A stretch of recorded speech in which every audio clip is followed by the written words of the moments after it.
Hi, I'm Annie Kim. I'm happy to be here with you today as part of DMQ Review's first virtual salon.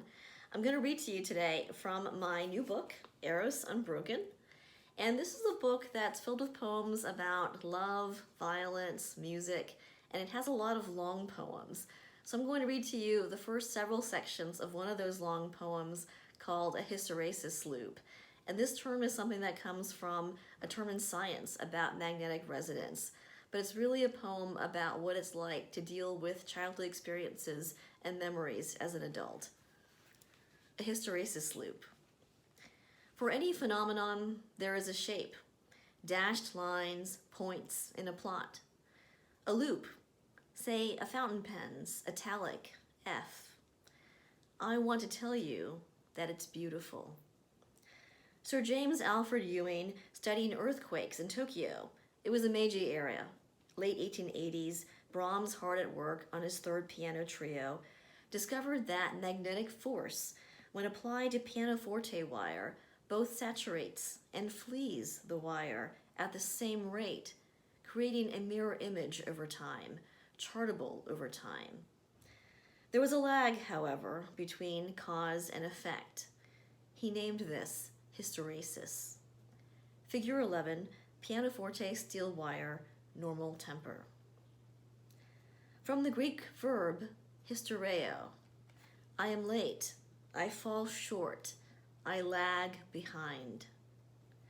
In his 1885 paper, Sir Ewing put it thus: when there are two qualities, M and N, such that cyclic variations of N cause cyclic variations of M, then if the changes of M lag behind those of N, we may say that there is hysteresis in the relation of M to N.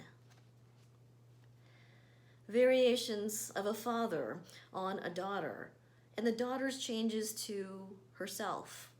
Variations on the daughter charting how her father changed herself.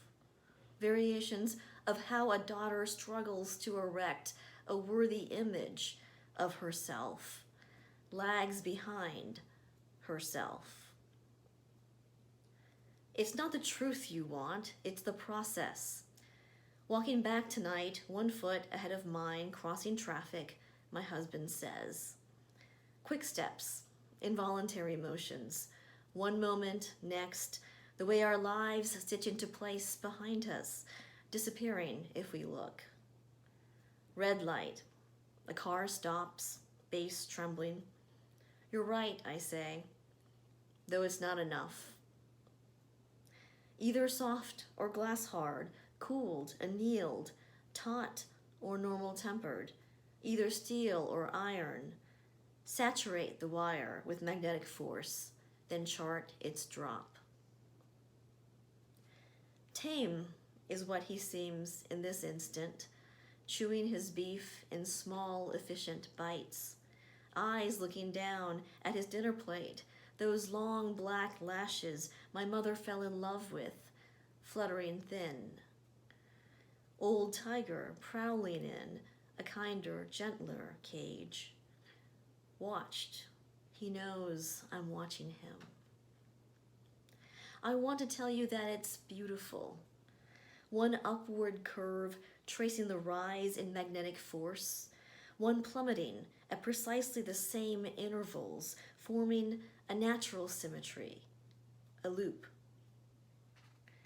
Little things, pill bottles multiplying in his bedside tray, hand against his back as he shuffles to the sink, twitch of his white-socked foot as he nods off, TV blaring.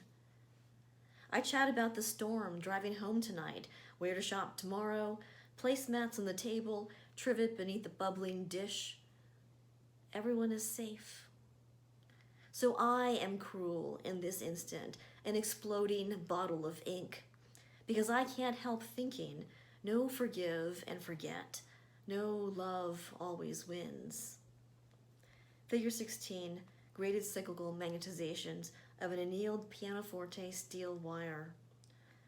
Let me tell you about remnants, what remains of magnetism in the body after the field has been removed. We are talking, my sister and I, 2 feet of distressed and varnished oak between us, about our parents, how difficult our father's been, where they'll retire, our paper cups of coffee cooling off, my sister, the doctor, pleading, he's not going to change. I think his neural pathways are set. The tears beginning to pool in her lovely eyes, and I, tearing up too, saying, it's different for me. You see, I had a different experience with him. What I mean is, I can't care the way you do. I don't want to. What remains, from the Latin reminare, varies with each material, but can be plotted as a point on the vertical h-axis, somewhere above the origin. Never zero. Something always remains. Irrational, what remains.